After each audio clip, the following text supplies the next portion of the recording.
Steven Cervantes, we are back at it again. Yes, we are. What a great day. What an opportunity to bless others. I love these conversations. Yeah. And I think, we're going to bless 1,000 men today. Yeah. And the at number least. could be much bigger than that. But I don't know why I have that number in my head. Why don't we say some things that'll bless 1,000 men?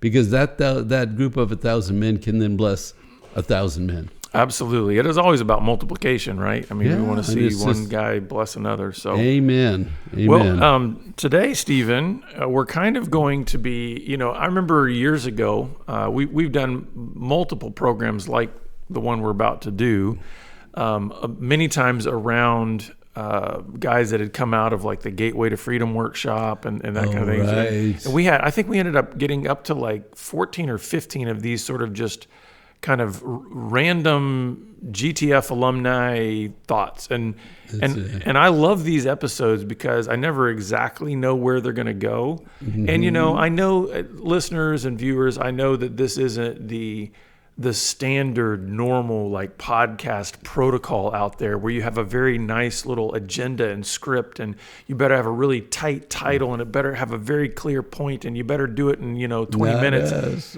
This is more along the lines of, hey, you know what, just what's the old saying, stream of consciousness or something. Who knows? We flow and go. I mean, just so you know, literally the top of this page just says miscellaneous thoughts. Isn't that a great title? So that's where we're going So today. I added some men share miscellaneous thoughts. Yeah. So am I on? Go for it. Where are we going? It's miscellaneous. So the only thing I want to say to folks is we're going to ramble, and we might circle back and tie one piece to another.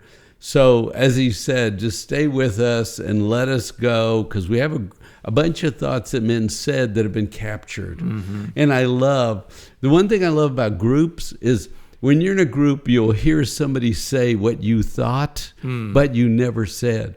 And there it is. He said it, and it's out in the open. And another guy thought it, so I must be kind of normal, because at least two of us on the planet thought the same thing. Right. And so, and that's number one. And number two is there's such power in words. And people paint pictures with words. And somebody said, words are the trough of change. If you want to change, you have to have some words and some ideas about where you're going and where you've been. And you have to have this trough of ideas to get to the next place, or you're going to be stuck in the same place. So this is a great line. And, this is sexual integrity. We call men to manage their sexuality in a Christ-like manner. But this is an honest podcast, so I love this first line. This guy's been in group, keeps failing and coming back to group. But he said, look, I haven't wanted to quit porn. Porn's been my friend. Porn's always been there. When nobody was there, porn was there. When I was alone, porn was there. When I felt bad, porn distracted me. And I make up fantasies. And look, I haven't wanted to quit porn. And so you wonder, well, why does a guy go to group and talk and confess and do some work, and he fails, and he does good for a while, then he fails, and it's like, this is the fundamental question. You're not going to get better if you don't want to quit porn. Right. Yeah, and actually, the irony of this is that in some ways, this guy is closer to getting to a place of quitting porn than some other guys in group that aren't willing to go to this level of honesty. Now, I'm not saying that, let's be honest. From a biblical standpoint, everything, this is not a good desire, essentially, to say, I don't want to quit porn. But on the other hand, it's a good statement to reveal the truthfulness of this guy's heart. That's true. He's saying, there's plenty of guys that come in the group and they're pretending like they want to quit porn when in their heart of hearts they're going, I really don't want to quit.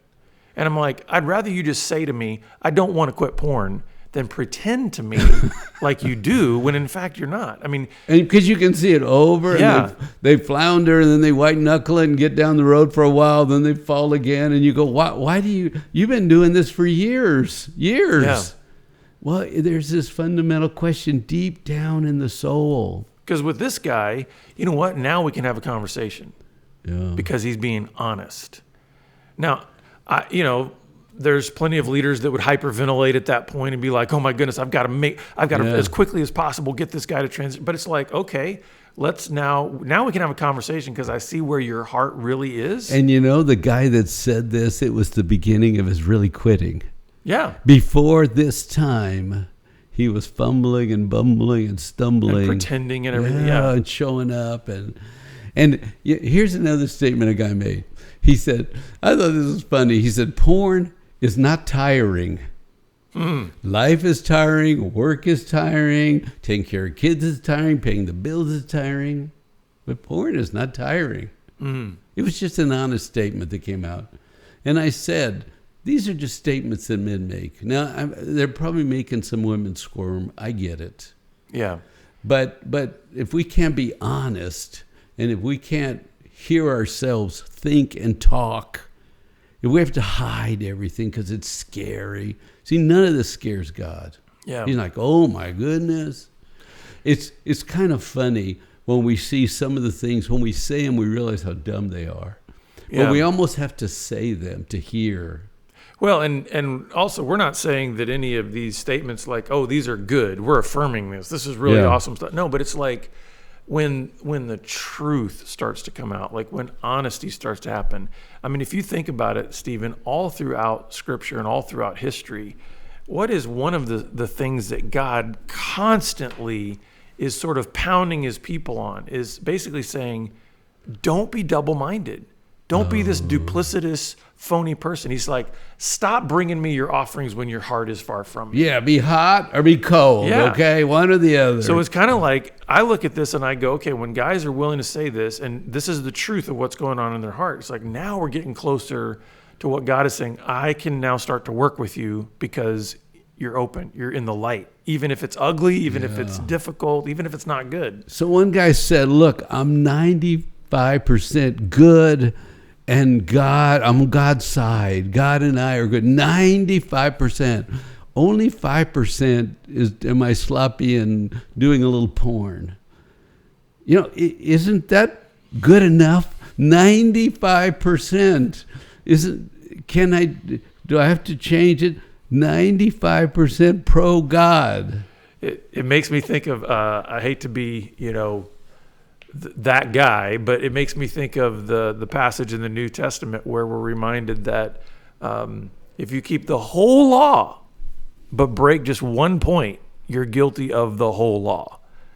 So it's like we can. Oh, this is where we get in our self-justifying, right? But look at how good, and this is also where I think. But again, if a guy says this to me, in my mind, I go, I've got a great opportunity to introduce this guy to grace. Because he's still thinking under performance and law and see, look, if you look at the scales, I mean, I've got 95% on the good side and only just this little 5% over there. And yet, we're told that even our righteous deeds are like filthy rags before God.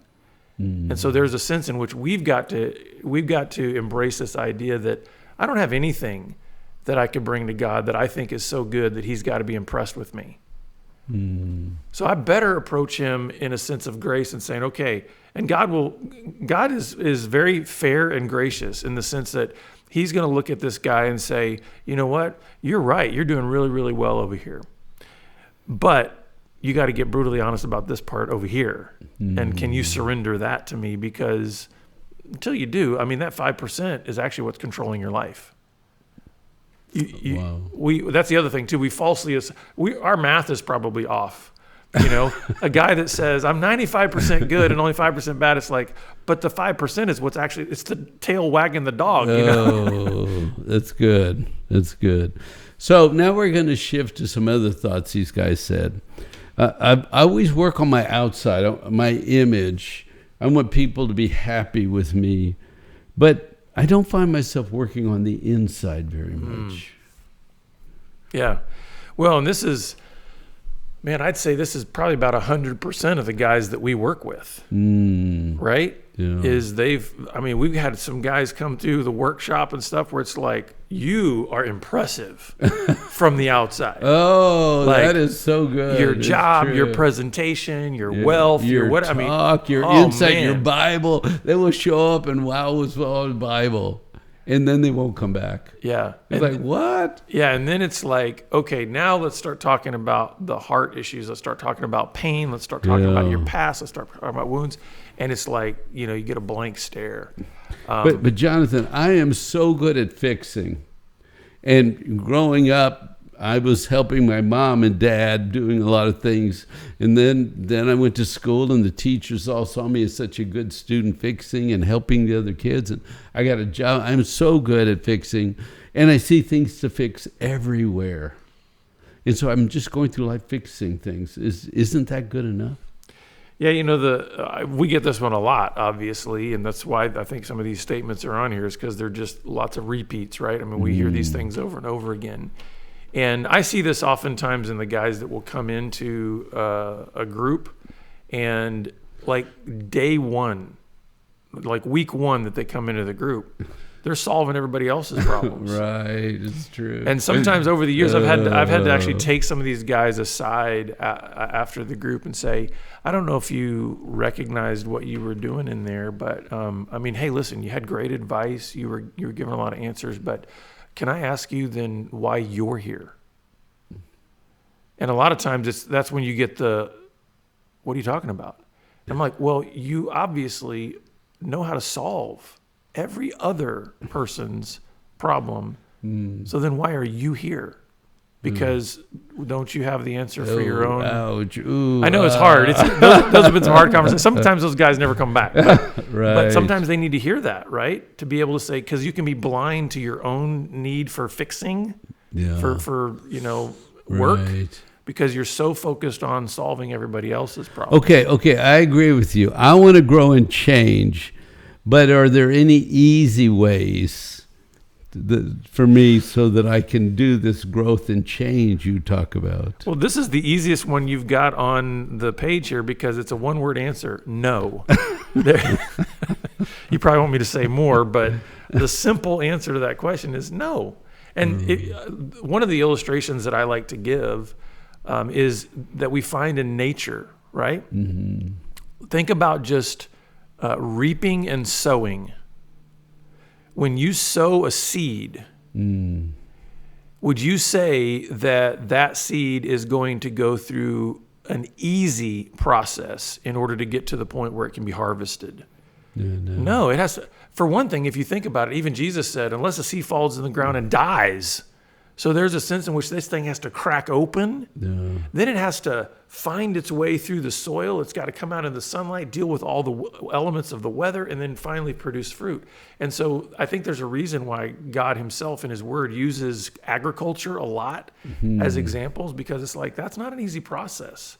And so if you think about the cracking that has to go on in our lives when we've been planted, and are we going to continue to strive to reach the sunlight, so to speak? And it's now, I will say this, for the guy who says this, I want to change and grow, and he's looking for the easy way, I want to tap into, let's try to fan that desire of actually wanting to change and grow. Okay. So if you actually do have a desire, but you've just been trying to find the easy way, I would rather work with a guy that actually has that desire than a guy who's saying he has the desire, but all he wants is the easy way. Yeah. Does that make sense? Yeah.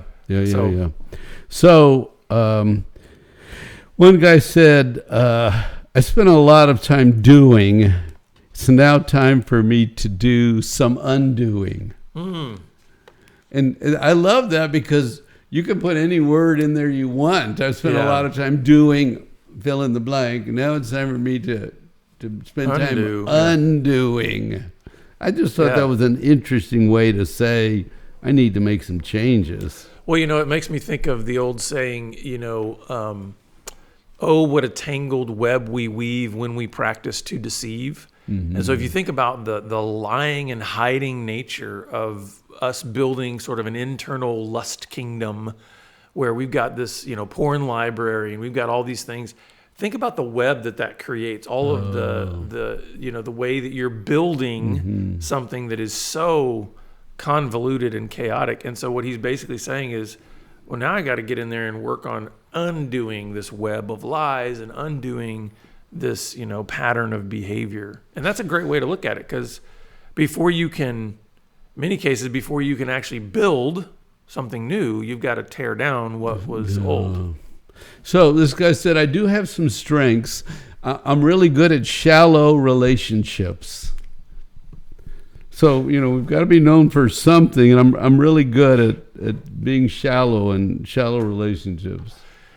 Yeah, I don't know how to even answer that. It's like, well, good for you, right? Okay. The way that I might actually press into this guy is ask him, what's that been like for him? Like, has that been fulfilling? Have you actually experienced, contentment in those relationships? And then even the more important question is, what does he think that's been like for the people that he's been in those relationships with? Ouch. Yeah. So because, again, usually if you're good at shallow relationships, it means that you're incredibly self-absorbed, right? Yes. Because deep relationships mean I've got to sacrifice, I've got to give, I've got to be willing to serve someone else.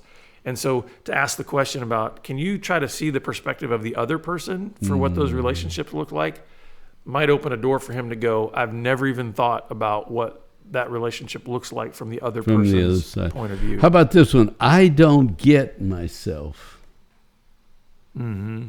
I don't get myself. I want to talk about this one for a little bit, because not that I've not been able to identify with any of the other ones, but I can identify with this one too, because one of the things I talk about in the workshop is when I first started my recovery journey, I really wanted to understand how a relatively intelligent person could keep doing stupid things over and over again. Oh, that's a good question. And so You're about to answer that? Well, this is real. You got us we don't on have the enough edge time. of our seat. We don't But have how enough. can a really intelligent person keep doing dumb things? Well, we only got 11 minutes left here. So, but I think the root of that question is this idea of, I don't get myself. Like, why is it that, in one context, I can be really, really smart about decisions. Like, I can make really smart financial decisions, or I can make really smart business decisions. And be disciplined and insightful. Yeah, I can take care of my body or do these other things.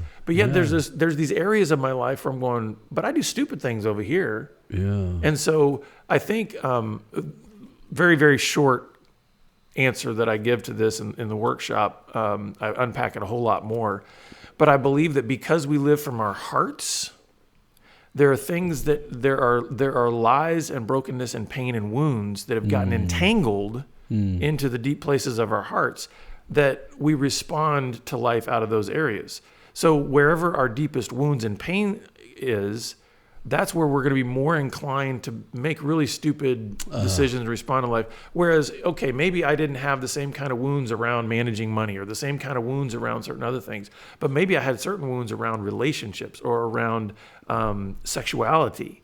And so, boy, I'm going to keep responding from that heart place. But isn't that an interesting observation that my acting out behaviors is directly connected to some wounding that occurred, and it's my attempt to run away from it, to lighten it, to do something different, because I don't know what to do here, but I can do this, and it's sort of distracts and that's why it's always those things are always connected to the deep places of our heart, because if you think about it, those are the things that you don't even think about when you're doing them. What I mean is, it's like it is an unconscious, subconscious response that you have. So we get guys all the time saying, I don't really know why I keep looking at porn. Okay, that's a guy that's got deep wounds, deep pain, some kind of trauma, but he hasn't made the connection. And that's what I'm saying, is he's like, hey, I'm coming to you, Stephen, because I just want to stop looking at porn. And that's over here. Just stop me over here. Don't fix me over here, but stop me over here. And fundamentally he's saying, I don't know why I do this, because, I'm a successful businessman. I've got, a great life other than this. That's beautiful, because that makes that statement make a lot of sense. Yeah. I don't get myself. Yeah. And I think this is an ongoing journey, because our hearts will not be fully whole and healed until we are in heaven with Jesus. And so I think we're always going to be on some level of a journey in this of like, there's always going to be a new layer of going, man, there's more understanding that I need to have about how God wants to heal and transform my heart and fill in the blank with whatever the area is.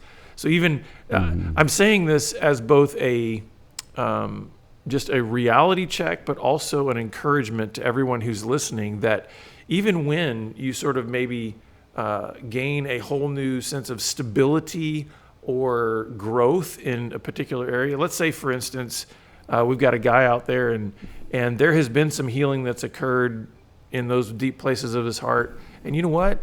He's no longer bound up in pornography. He's not even got the compulsions any longer. There's been real healing there. I don't want him to then assume there's no more areas of the heart that need to be worked on. So there's this whole idea of I don't get myself, keep working on that journey. It's ongoing. So there's two here that I'm going to read together. I've never wanted to see myself because I already know my flaws. Why do I want to look at them? I'd rather run away from my flaws and struggles as fast as I can and distract myself because I don't know what else to do. Mm-hmm. So I just keep doing the same thing. I know I'm flawed. Is that all you want to do is tell me I'm flawed? What's the point of that? I know I'm flawed. You want to beat me up over my flaws? I beat me up over my flaws.